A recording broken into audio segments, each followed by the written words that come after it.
मौन रहने के कई फायदे हैं और नुकसान भी है। मौन से ही मन की शक्ति बढ़ती है।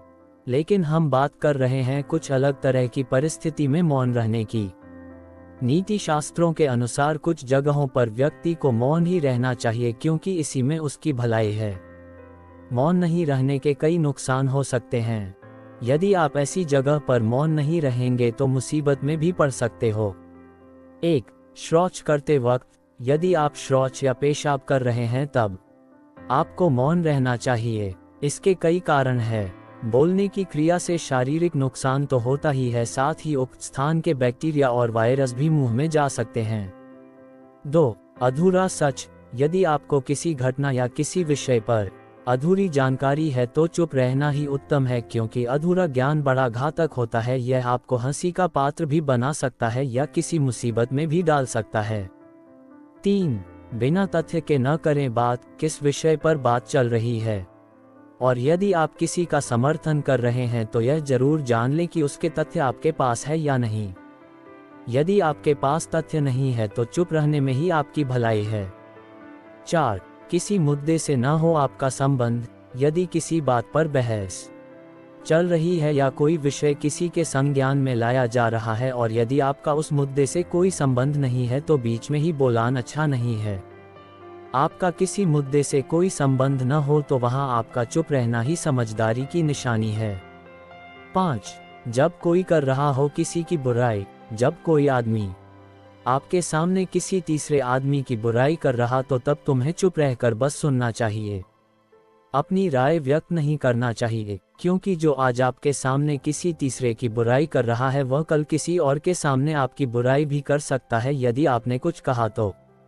यदि आपका किसी से 6. चिल्लाने से अच्छा मौन रहना। यदि आपका किसी से झगड़ा हो जाता है और सामने वाला चिल्ला चिल्ला कर बात कर रहा है तो ऐसे में आप समझदारी से बात करें और वह नहीं समझ रहा है तो मौन रहकर उसकी ओर देखते रहें। किसी पर चिल्लाने से आपके व्यवहार के बारे में दूसरों को पता चलता है और आपकी छवि खराब होती है।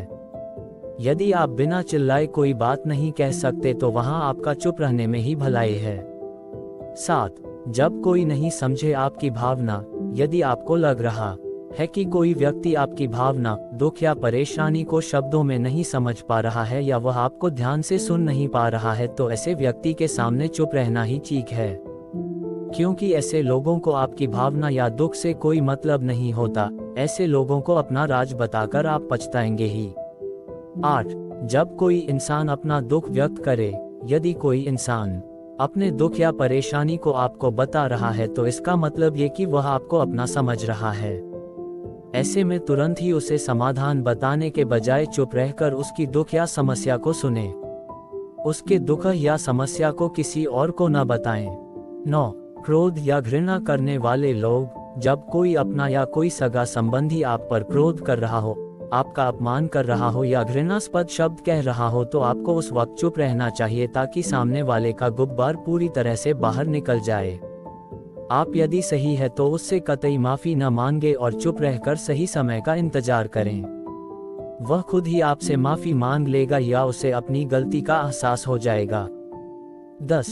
झगड़े वाली जगह रहें चुप। चाणक्य के अनुसार किसी स्थान पर लड़ाई झगड़ा हो रहा है, उस झगड़े को बगैर समझे आपको कुछ नहीं बोलना चाहिए।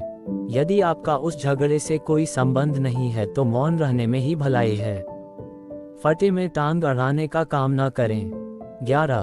खुद की तारीफ खुद। चाणक्य के अनुसार किसी स्थान पर लोग खुद की तारीफ खुद ही कर रहे होते हैं तो ऐसे स्थान पर मौन रहने में ही भलाई है। ऐसे लोग अहंकारी होते हैं, हो सकता है कि आपकी सामान्य सी बात से ही उन्हें बुरा लग जाए और आप खामखा ही उलझ जाएं। दोस्तों, कैसी लगी जानकारी? अच्छी लगी हो तो चैनल को लाइक और सब्सक्राइब जरूर करें। धन्यवाद।